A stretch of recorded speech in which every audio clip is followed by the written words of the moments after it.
So hi friends, welcome back to our channel. ఈరోజు వచ్చేసి మనము ఆలు కుర్మా చేసుకోబోతున్నాము. దీనికి కావాల్సిన ఐటమ్స్ చూపిస్తాను. శనగపిండి ఒక కప్పు, ఒక 3-4 ఆలుగడ్డలు ఉడికించి తీసుకున్నాను, 2 టమాటాస్, 2 కరివేపాకు రెబ్బలు, కొంచెం కొత్తిమీర, 2 ఉల్లిగడ్డలు ఇలా డివైడ్ చేసి పెట్టుకోవాలి. ఒక 5-6 పచ్చిమిర్చి, ఒక అల్లం ముక్క, కొన్ని వెల్లుల్లిపాయలు. ఇప్పుడైతే ఇందాక చూపించిన ఐటమ్ అయితే మిక్సీకి పట్టేసుకుందాము. ఇంట్లో కొంత పచ్చిమిర్చి, నాకు చూపించిన అల్లం వెల్లుల్లి,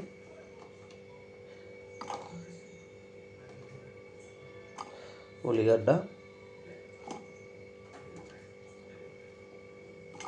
మిక్సీలో కొంచెం మిక్సీ పట్టేసుకొని కొంచెం దాల్చిన చెక్క, 2 లవంగాలు, ఒక ఇలాచీ చేసి మళ్ళీ మిక్సీ పట్టేసుకుందాం. ఇప్పుడు మనం కొంచెం అది ఇందాక చూపించిన ఐటమ్స్ అన్నీ కొంచెం కచ్చపచ్చ దంచుకున్నాను. ఇప్పుడు టమాటా 2 ముక్కలు వేసి కట్ చేసేసుకొని మళ్ళీ మిక్సీ పట్టేసుకుందాము. కావాలంటే ఇందులో మనం కొత్తిమీర కరివేపాకు కూడా ఇప్పుడే వేసుకోవచ్చు, లేదంటే తాలింపులో కూడా వేసుకోవచ్చు. నేనైతే కొత్తిమీర ఇప్పుడే వేసేస్తున్నాను, కరివేపాకు అయితే తాలింపులకు వేసేస్తాను.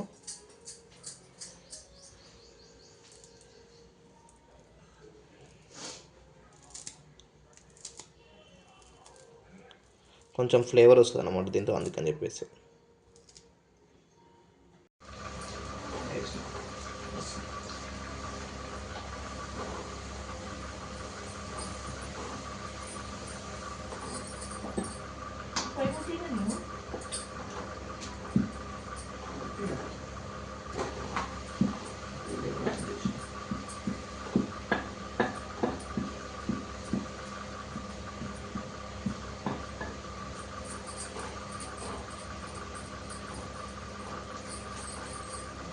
ఫస్ట్ అట్లా రిచ్ ఎక్కువ కాదు, తర్వాత రిచ్ తక్కువ కాదు, 2 గిట్ల కలిసి కరకర కావచ్చు. వీళ్ళు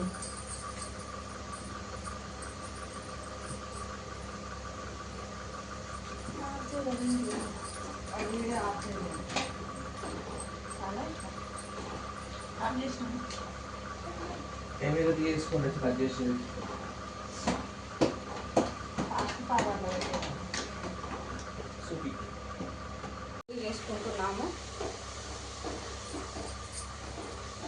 ఆశీర్వాద ఆట తీసుకున్నాం మేమైతే.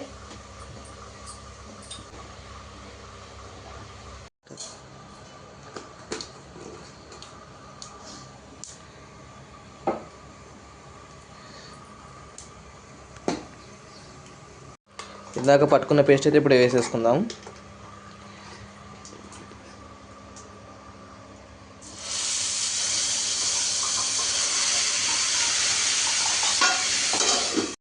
అల్లం ముక్కలు, కొన్ని ఎల్లిపాయలు, 2 ఉల్లిగడ్డలు, కొంచెం కొత్తిమీర, కరివేపాకు వేసి మిక్స్ పట్టుకున్న, 2 లవంగాలు, ఒక విలాచి చేసి, కొంచెం దాల్చిన చెక్క. అవి ఫ్లేవర్ గురించి వేసిన మసాలా వేయడం కాదు. ఆలు కుర్మకాయ వేస్తే ఫ్లేవర్ మంచిగా ఉంటుంది, మంచి టేస్ట్ వస్తుందని వేస్తున్నాం. ఇది పచ్చివాసన పోయే వరకు వేయించుకోవాలి. ఇలా అల్లం పేస్ట్ ఏం అవసరం లేదు. అల్లం ఎల్లిపాయలు వేసి అల్లం మిక్స్ పట్టేసినాం కదా. కొంచెం బేసన్ పిండి తీసుకుంటున్నా, ఇంత తీసుకుంటే ఎక్కువ అవుతుంది. కొంచెం టేస్ట్ గురించి ఇది ఆలు కుర్మలు వేస్తే మంచిగా టేస్ట్ అవుతుంది కర్రీ. ఇంత సగం కప్పు తీసుకుంటున్నా. ఇది కొన్ని వాటర్ వేసి కలుపుకుందాం. ఇది కొంచెం వాటర్ వేసి ఇట్లా అంతా కలిగిపోయేటట్లా, ఇది ఇట్లా ఉండలు ఉండకుండా మంచిగా కలిసిపోయేటట్లా కలుపుకుందాం. ఇట్లా కలుపుకోవాలి మంచిగా. దీన్ని కలిపేసి అందులో వేసుకుంటే అంతా కలిపి వాటర్ అవసరం అయితే మనము ఆలు కర్రీ ఆలు వేసినాక పోసుకోవచ్చు. వాటరు చూసుకోవాలి, మనకు వాటర్ సరిపోతాయో సరిపోవాలి. ఫస్ట్ ఒక రెబ్బ వేసినాం కదా, ఇప్పుడు ఒక 2 రెబ్బలు వేస్తున్నాం కరివేపాకు, అట్లా 2 పచ్చిమిర్చి వేస్తున్నా. ఇట్లా మధ్యలో కూర్చిస్తా. 2 నిమిషాలు మూత పెట్టి ఉడికించుకుందాం.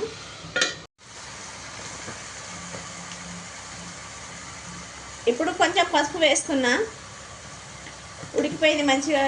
అల్లం పేస్ట్ అంతా ఇళ్ళ వేసిన కదా, 2 టమాటాలు గిట్ట ఇళ్ళ వేసి మిక్సీ పట్టేసిన, పసుపు వేసేసిన. ఆలుగడ్డలు ఉడకబెట్టి ఇట్లా మెత్తగా ఇట్లా ముక్కలు చేసి పెట్టిన, కట్ చేయలేను, చేయితో ఇట్లా చిరిమేసిన. ఇవి ఇట్లా వేసి కలిపేసుకుందాం మంచిగా.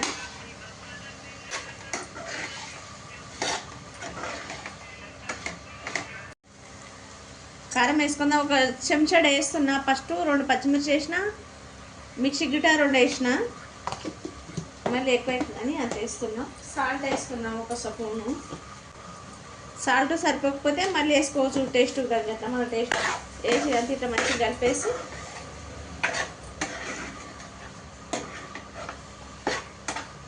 మూత పెట్టి ఉడకనిద్దాం. సో కర్రీ ఎలా అయిందో ఇలా ఇప్పుడు బేసన్ పిండి కలిపి పెట్టుకున్నాం కదా వేసేస్తున్నది.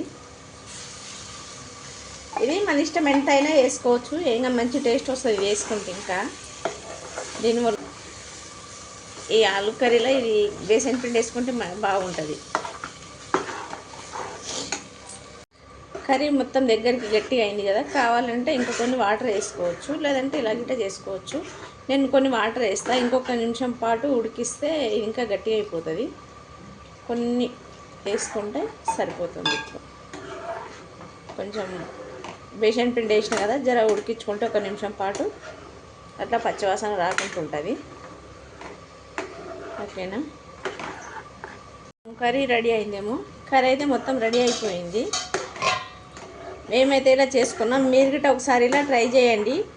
ట్రై చేసి ఎలా వచ్చిందో కామెంట్ చేయండి. ఆఫ్ చేసుకున్నాం, అయిపోయింది ఇంకా.